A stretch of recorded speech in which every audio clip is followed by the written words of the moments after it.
are with Swamiji, continuously he is observing us. You know, he will just look for the first statement that comes out of our mouth. So many times I've seen this. He will give some huge task. He will not even be bothered whether I'm committing to do that or not. He will only continuously hit at the space from which I'm talking. You know, the moment 0.01 hesitation comes, that's it. He will lash us out. He'll just say, no. No. You know, I've so many times noticed he will become double serious. The moment there's any hesitation, he'll say, Manisha, we'll have to do this. From tomorrow you start this, and start that will be some, God knows how much of something, huge thing according to me, right? So much of work. I have to go through some, 20 steps to get that done within the next half an hour or 20 minutes or 1 hour, or sometimes 20 hours also is not enough. And the moment I don't talk, he just knows that hesitation has come. That's it. He'll say, Manisha, you have to do it. That's all. You know, he'll immediately become more, how do I tell it? You know, he'll bring a certain kind of a heaviness to the whole thing. And he'll be like, yes, Swamiji. Yes, yes. He'll say, go. Go. By when will you complete? Tell me. He knows we can do it, but it's what to do. He should bring that will to the space of complete possibility. And then I'll be mentally calculating. He'll say, no, just go do it. It's happening. Right now, go and do it. Like that he'll say. And he will not leave till he has heard the yes from the space of possibility. And he will not give me the steps. He will never say, Manisha, do this first. Never. He will only wait to listen to that yes. And somewhere, usually it comes quickly. Sometimes, somewhere it goes. After some time when I say, yes, Swamiji, I'm doing it. He'll say, are you clear? You're committing? Yes, Swamiji. Go. It just happens, I tell you. It just happens. Exactly at that time, somebody will call, somebody will email, somebody will say something which is absolutely exactly what he is asking. It is waiting for me. I only have to get into the space of possibility and say a yes to it.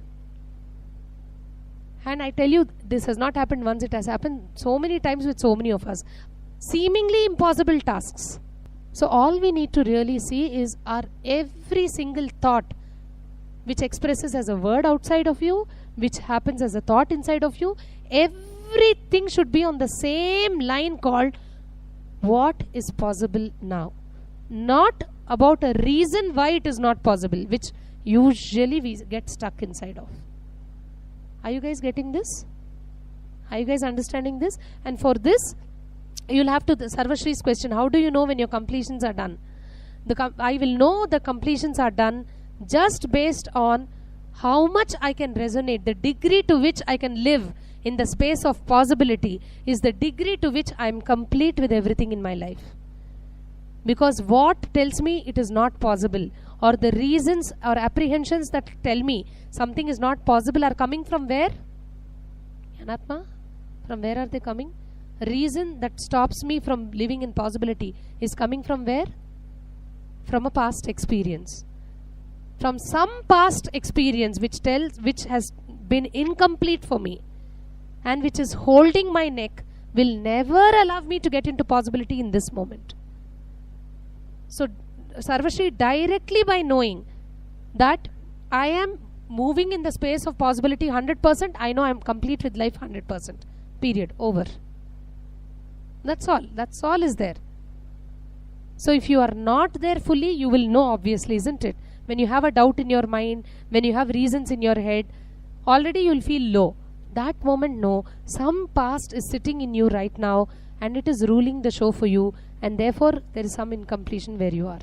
If you are totally complete with your past, you will not even stop in the face of death happening to you physically. You will still accomplish what you said, what you declared, and only then you will die. Let me once again remind you of the story which happened between Shankara and his disciple. Shankara is sending one of his disciples to this remote place in India to establish Shankara's mission there. And these were the days when Shankaracharya, I mean, all over India he had enemies. Because Hinduism was not, the advent of Hinduism fully was not there. So actually Shankara was sending this disciple to open a Shankar Mutt, which is a out and out Hindu organization. So the disciple comes to take the master's blessings the previous night and says, Master, I need your blessings, tomorrow I'm going. Shankara says, okay, do you know where you're going? He says, yes, Master, I'm going to this place. Shankara says, do you know what's going to happen there? Do you know what's there for you waiting? When you go, they may not even give you a drop of water. What will you do then? Then he says, Master, I am going only with a deep, unshakable gratitude. Because if Master is sending me there, already the mission is there. I am just being a bridge. I am just going there to see how the mission is already there. So that's the gratitude I carry for you. So if somebody is not giving me water, I will fall at their feet, express gratitude that they are not beating me up. At least they are not physically causing injury to me. Then Shankara says, what if they beat you? They are capable of violence. They are capable of violence. What if they beat you? Then this disciple says, Master, if they beat me, I will still express gratitude. I will fall at their feet telling them they are at least keeping me alive. They have not killed me. As long as that breath is happening in me, I can still carry your mission, because my every breathing is a statement of your mission. Then Shankara says, how do you know? They can just kill you. They can just beat you up and up to death. What will you do then? Then he says, the last moment when I am going to leave the breath, when they kill me, I will fall at their feet, wash their feet with my blood, thanking them for dissolving the only barrier that exists between you and me, this body. Because then at death I have merged into you, and I will be doing whatever I am doing now in a much deeper way, and still accomplish what you asked me to do. I will really be grateful to them. Shankara says, you are there. Go, you are ready.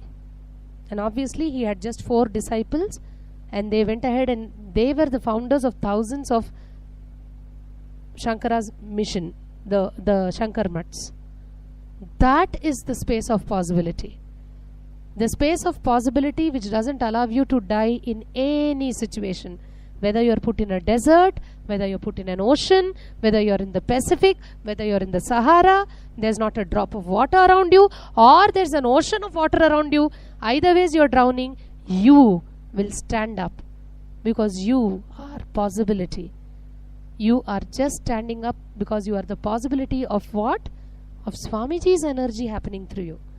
So the underlying statement I want all of us to know is, I am a possibility of Swamiji himself. If Swamiji is living in this body, can a $6,000 stop me?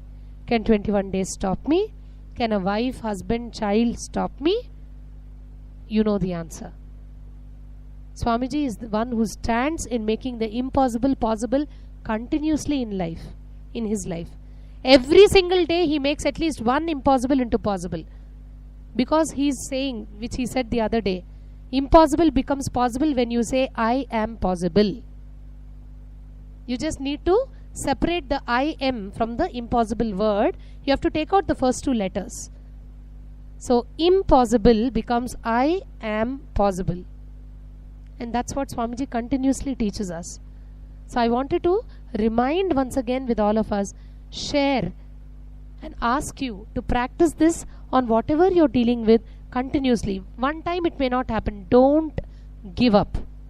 Going with what always Swamiji has been saying, don't give up on you. Don't give up on life. Don't give up on anything happening around you. Don't give up. Again and again, pull yourself back to the space of possibility. Look at what's possible. You don't have a rupee in your hands. Still what is possible. And you will see possibility makes itself happen. And you will start shifting the reality of your life. What's possible could be a loan, could be asking someone, could be working. I don't know. I don't know a direct solution to what all can come your way. But I know for sure, only thing you need to do is look at what is it that is possible. How many of you are getting this conversation? Please wave your hand.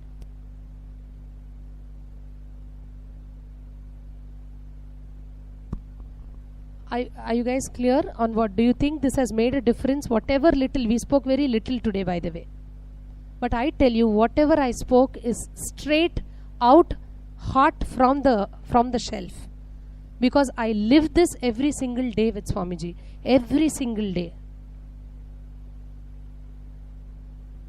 Do you get this? Every single day, with every single project that he speaks about. He speaks about some in the morning satsang. He speaks about many outside morning satsang. And the first thing he'll do is, Manisha, first thing is that when some project is forming, he'll call. And when it is half formed, I'm expected to get that whole thing and finish it off. Because that is the pace. He doesn't work in any lesser pace, by the way. That is the pace at which he works. And sometimes I used to wonder, what is this hurry that he has? Such eternal hurry. He knows he is going to live 130 years. Then why does he hurry up? Why can't we take 1 month to do? Why should we do in 1 day? Then one day he gave a big knock on my head. Literally, when he just shared what he wants to do, 130 years is very less for that. And more than that, one day when he showed the magnitude in which the planet is suffering, only then I got, oh God, now I know why he is in a hurry. Because out there are so many human beings dying. I know why he lives in a cyclone mode all the time.